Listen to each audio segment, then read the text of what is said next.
안녕하세요. 시냇가 책방입니다. 저는 책방지기 한걸음씩입니다.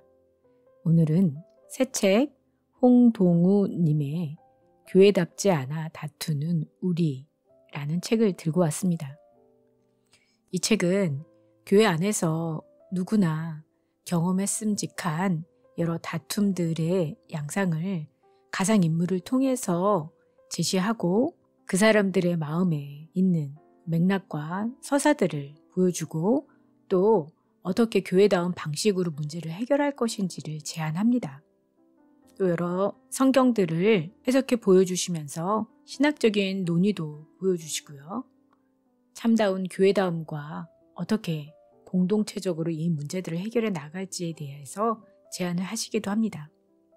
항상 우리 모두 마음속에는 이상적으로 교회가 참 아름답고 좋은 모습만 있기를 바라지만 현실에서 만나는 우리의 모습은, 교회 내의 모습은 그렇지 않은 경우들이 많이 있습니다. 이 책을 쓰신 홍동우님은요, 본인이 말씀하시기를 페미니즘을 공부하는 끼어있는 남성이지만 행동만큼은 전형적인 경상도 남성. 외부에서는 과업을 잘 완수하는 유능한 사람이지만 집안에서는 물건 하나 제대로 찾지 못하는 허술한 사람. 열심히 신학을 공부하면서도 신학에는 답이 없다고 생각하는 신학도이며 누구보다도 교회를 힘껏 비판하면서도 여전히 교회에는 희망이 있다고 설교하는 지극히 모순적인 사람이다. 따라서 자신과 꼭 닮은 지극히 모순적인 현실 속에도 여전히 하나님의 섭리가 역설적으로 숨겨져 있다고 믿으며 이를 발굴하고 말과 글로 표현하기를 즐긴다 라고 말했습니다. 부산 장신대학교 신학부에 편입해서 수료하고 신학대학원을 마쳤습니다. 근 10년간 뉴스 엔조이, 블로그, SNS를 통해 꾸준히 기독교 서적을 소개했고 최근에는 부산 CBS 사랑방에서 홍독서랑 코너에 출연하여 책을 소개하고 있습니다. 현재는 주례 가나안 교회에서 청년회와 학생회를 목양하는 목사 직무를 감당하고 계십니다. 목차를 보면요. 프롤로그 챕터 1 가르침이 교회답지 않아. 챕터 2 리더십이 교회답지 않아. 챕터 3 우리들이 교회답지 않아. 에필로그로 되어 있습니다. 오늘은 챕터 1 가르침이 교회답지 않아를 정리해 드리도록 하겠습니다. 이 장에서는 교회 안에 여러 다양한 종류의 다툼 중 그리스도인 개인이 교회의 가르침에 반발하면서 일어나는 다툼에 대해서 얘기하고 있습니다. 김호준 형제라는 가상인물이 나오는데요. 30살이고 신앙 모범생입니다. 4년 전까지는 매년 임원을 했고 한때는 제자 훈련 모범생이었고 하지만 3년째 방황 중입니다. 교회와 신앙을 버리진 않았지만 여전히 방황 중이고 시간이 지날수록 청년부 지체들에게 미운 털이 박히고 있습니다. 그래서 많은 형제 자매들이 그 형제를 걱정하고 있었죠. 정말 신실하고 열심이었던 그 청년이 매번 소그룹만 들어오면 목사님 설교 비판을 하고 제자 훈련을 비판을 하고 여러 가지 가르침들에 대해서 비판을 합니다. 이 모습에 대해서 청년부 여러 지체들은 마음이 어렵고 불편해하며 그러지 않았으면 하는 마음으로 그 형제를 대합니다. 이 김호준 청년은 도대체 왜 그러는 것일까요? 많은 사람들이 기독교 신앙은 보편적이고 유일한 삶의 증거라고 고백합니다. 즉 유럽의 그리스도인들이나 아프리카 그리스도인들이나 대한민국에 살아가는 우리들 모두 똑같은 기독교 신앙을 갖고 있다고 생각합니다. 또 1세기 예수님의 제자들이나 또 16세기 당시 종교 개혁자들이나 오늘날 우리들이나 모두 똑같은 기독교 신앙을 갖고 있다고 생각합니다. 아니 똑같은 기독교 신앙을 가져야 한다고 믿는 사람이 많은 것 같습니다. 하지만 우리의 생각보다 인간의 삶은 결코 단순하지 않습니다. 예수님은 한 분이지만 예수님을 믿는 신앙은 다양합니다. 예수 그리스도의 복음은 각자가 처한 상황에 걸맞게 번역되어 자리 잡습니다. 대한민국 사회에서 복음 및 성경을 가르치는 방식과 미국 사회에서의 방식이 다를 수밖에 없습니다. 마찬가지로 우리도 한 분 주 예수 그리스도에 대한 신앙을 고백하지만 각자의 시공간에 따라서 전혀 다른 색깔의 신앙을 갖고 있습니다. 출석하는 교회, 교단에 따라 혹은 담임 목회자의 성향에 따라 모두가 서로 다른 신앙의 색깔이 있는 경우가 부지기수입니다.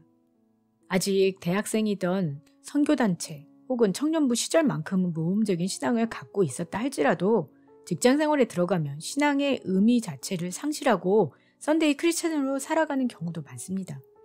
한 사람의 인생을 살펴보면 각 시기마다 삶의 배경이 달라집니다. 또 그에 걸맞는 신앙적 고백도 달라집니다. 따라서 대다수의 교회들은 각 시기별 사람에게 걸맞은 신앙 교육을 진행해야 합니다. 삶의 정황이 바뀌면 모든 것이 달라집니다.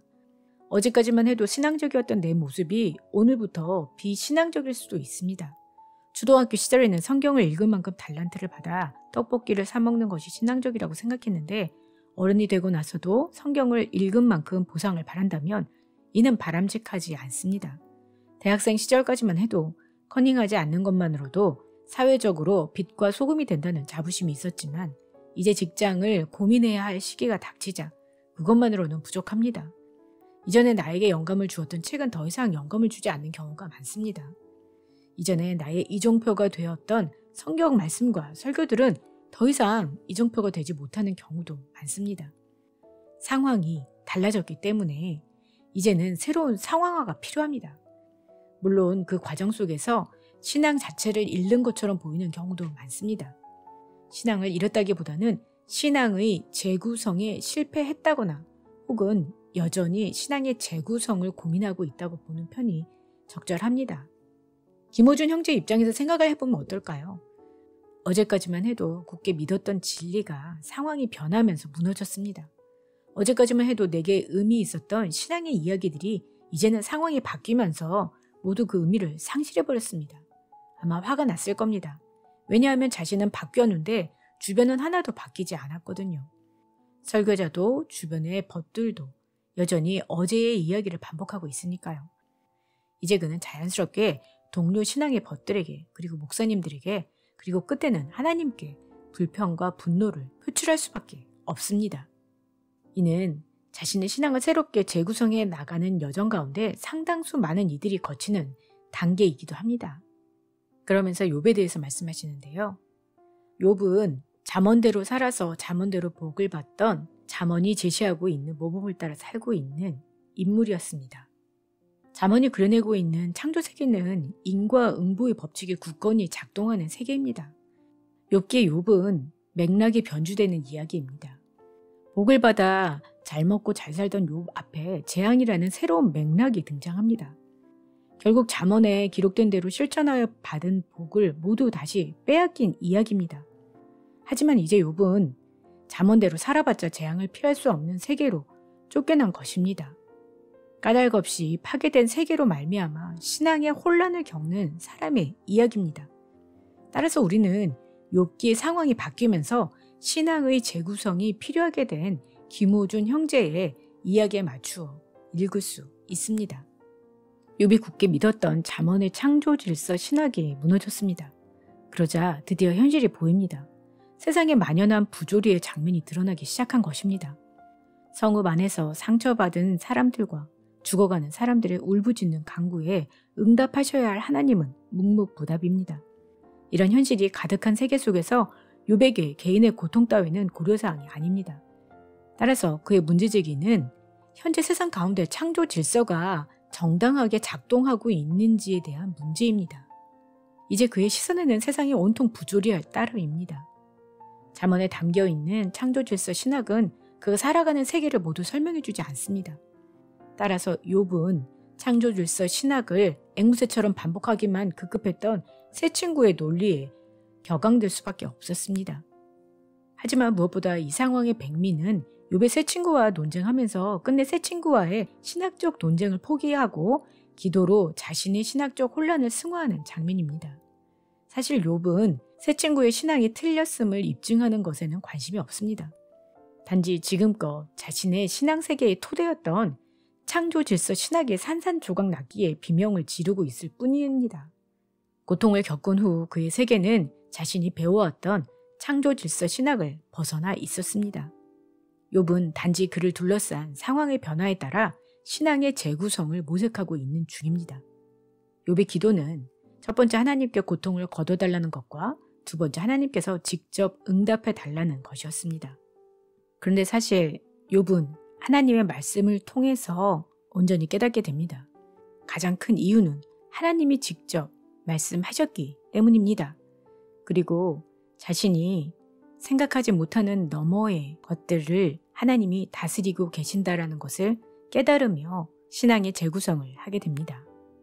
우리의 생애 주기별로 상황이 바뀌고 그에 따른 신앙의 재구성에 있어서 그때마다 새로운 신학이 필요한 걸까요? 만약 그렇다면 우리는 각각의 생애 주기마다 그에 걸맞는 교회를 선택해야 할지도 모르겠습니다. 새롭게 재구성된 신앙은 생각보다 우리가 이미 갖고 있던 신앙과 크게 다르지 않을 가능성이 높습니다. 다만 그럼에도 분명한 것은 이 시기를 거쳐야 한다는 겁니다. 창조주 하나님께서는 욥의 까닭없는 고통을 이미 알고 계십니다.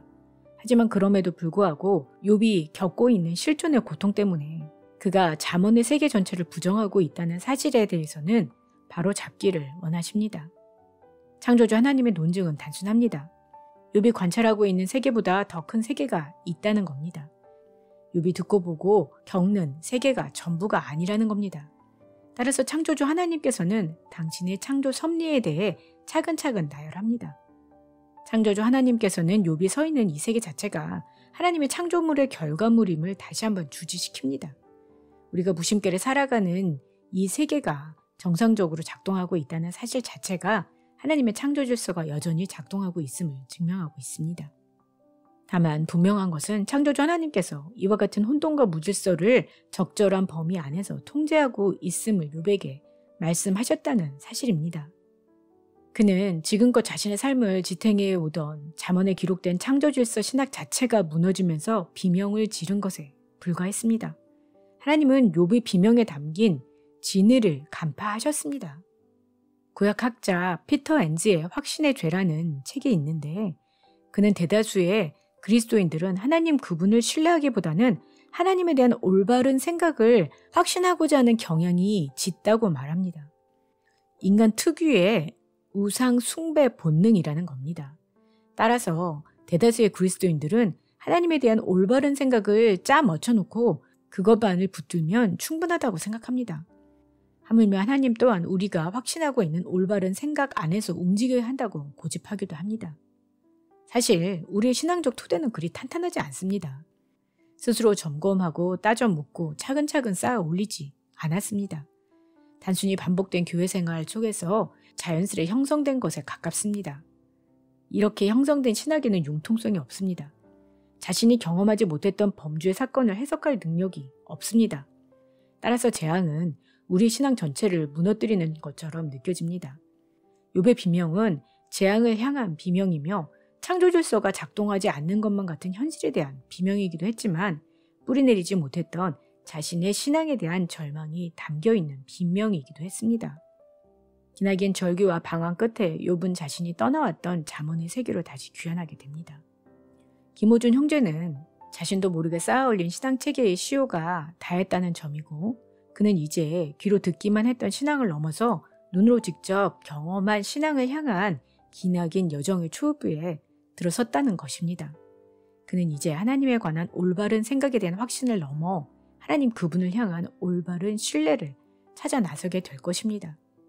이러한 고민과 다툼은 교회가 존재하는 한 우리의 인생이 지속되는 한 계속해서 반복하게 될 교회의 자체의 특성입니다. 왜냐하면 교회 안에는 다양한 맥락을 가진 각양각색의 사람들이 존재하기 때문입니다. 결국 교회에서 선포되는 공적인 가르침 자체에는 한계가 있다는 말과도 같습니다.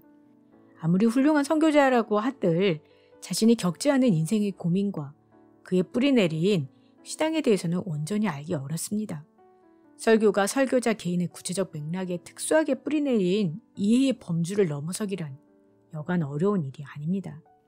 따라서 누군가에게는 교회의 설교가 다소 거슬릴 수 있습니다. 어제까지만 해도 나에게 들리던 설교가 오늘부터 들리지 않는다면 그 이유가 설교자 혹은 각 개인에게 문제가 있기 때문만은 아닐 수도 있다는 것입니다. 그는 결국 털고 일어나서 기나긴 여정을 통해 끝내는 하나님을 신뢰하게 될 것입니다. 김어준 형제 또한 자신이 겪은 일이 지극히 개인적인 신앙 경험이라는 사실을 이해할 필요가 있습니다. 나에게 시효를 다한 신앙 체계라고 한들 남에게까지 쓸모없는 것은 아닙니다. 또한 그의 비명으로 말미암아 주변의 다른 형제들이 고통을 받는다는 사실 또한 인지하면 좋겠습니다. 덧붙여 교회는 다양한 사람들이 모이는 공동체이며 설교자 또한 한 개인에 불과하다는 사실을 인정할 필요가 있습니다. 만약 그에게 꼭 맞는 신앙적 배움을 찾아 나서야만 한다고 믿는다면 그의 방황은 결코 끝나지 않을 것입니다. 설교가 좋다는 것은 어떤 의미일까요? 설교가 마음에 들지 않는다는 것 또한 어떤 의미일까요? 설교자는 흔히 말하는 일타 강사와 같은 것일까요? 쉽게 설명하고 개념을 잘 정리해주고 기독교와 성경에 관련된 지식을 잘 가르쳐주면 그것으로 충분할까요? 대다수 평범한 교회에서 신앙을 교육하는 방식은 크게 교회학교와 수련회입니다. 그래서 신앙의 힘을 잃었다고 생각될 때면 기도원, 부흥회, 수련회 또는 뜨거운 집회를 찾아다니곤 합니다. 하지만 교회에서 반복해서 배우는 가르침을 뜨겁게 받아들이냐 혹은 냉랭하게 받아들이냐 정도로 우리의 신앙을 판단하는 것은 바람직하지 않습니다. 정작 우리 신앙의 진정한 무대는 일상이기 때문입니다. 신앙은 곧 실제 일상 속에서의 나의 선택과 삶이 무엇을 지향하느냐의 문제로 이루어집니다. 따라서 일상 속에서 신앙을 진지하게 고민하는 이들은 영적 체험을 찾아 헤매기보다는 분별력을 두고 고민하게 됩니다. 신앙과 관련된 지식들은 천천히 습득해 왔지만 실제 일상 속에서 신앙을 기반으로 분별력 있는 판단과 지혜로운 선택을 어떻게 해야 할지에 대해서는 한 번도 연습해오지 않았던 경우가 많죠. 이제 앞으로는 실제 일상생활 속에서 무수히 부딪히면서 배워야 할 것입니다. 그런데 문제는 이와 같은 험난한 여정의 시작과 동시에 몸담고 있는 공동체와의 불화가 시작되는 경우가 의외로 빈번하게 일어난다는 점입니다. 지금껏 신앙적이라고 스스로 생각해 왔으며 다른 이들 또한 지금껏 신앙적이라고 여겨왔던 지체가 갑자기 기존 공동체와 불화하다니 당혹스러운 일입니다. 이때 공동체는 급속도로 냉랭해진 지체에게 신앙을 잃었다거나 영적 체험이 필요하다는 등 판단을 내리는 경우가 많습니다. 그렇지만 우리는 자신의 신앙의 재구성을 해나가는 이들에게 그들의 여정이 시작되었음을 생각하고 기다려주는 여유가 필요하다고 생각이 듭니다. 교회는 성령께 대해서 열려있는 것이 마땅합니다. 배우고 성장할 수 있는 가능성을 언제나 열어둘 수 있어야 합니다. 뿐만 아니라 그들이 겪게 될 방황과 고뇌를 통해서도 배우고 성장할 수 있음을 인정할 수 있어야 합니다. 각각 그리스도인 신앙 성장은 눈에 보이는 교회에만 달려있지 않습니다. 오히려 눈에 보이지 않는 성령에 의해 무수한 방황을 거치면서 신앙의 결실을 맺는 경우도 다분합니다. 따라서 교회라면 눈에 보이지 않는 성령의 운행하심을 신뢰할 수 있어야 합니다. 그래야 비로소 김우준 형제와 같은 이들, 특별히 보이는 교회 바깥을 맴돌면서도 여전히 신앙을 고민하는 지체들에게 문을 열어둘 수 있을 것입니다. 그들 또한 곧 보이는 교회로 교환하게 될 우리의 형제 자매니까요. 네, 다음 시간에는 챕터 2와 챕터 3를 정리해 드리도록 하겠습니다. 그럼 다음 시간에 뵐게요. 안녕히 계세요.